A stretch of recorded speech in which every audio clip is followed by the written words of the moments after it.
అంటే కొన్ని బూతులు వస్తున్నాయి కదా మామూలుగా ఇప్పుడు మీరు వాడిన పాటలలో. అది ఇన్స్టాల్ అందరూ యూజ్ చేసే బూతులు కాదు కదా, పల్లెటూరులో యూజ్ చేసే బూతులు. రండా ముండా బాడుకోబాడి. అదే తెలంగాణ బ్లాస్ లో మీరు అన్నది కరెక్ట్, తెలంగాణ స్లాంగ్ అనేది అది క్లియర్.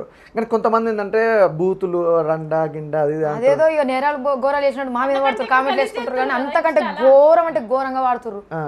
గాల మీద పడరు కానీ గీళ్ళు మా మీద పడతారు. ఏందో ఏమో ముచ్చట మరి.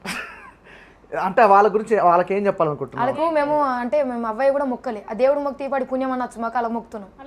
కామెంట్లు బంద్ చేయాలని ఒక ఆడపిల్లకు పెట్టని విధంగా పెడుతున్నాను. సీరియస్ చెప్పాలంటే మేము 6 years అవుతుంది ఫీల్డ్కి వచ్చి, మేము ఇద్దరం కూడా మేము ఫేస్ చేసి ఒక ఆడపిల్లగా బయటకు వస్తే ఫేస్ చేసేది చాలా ఉంటాయి.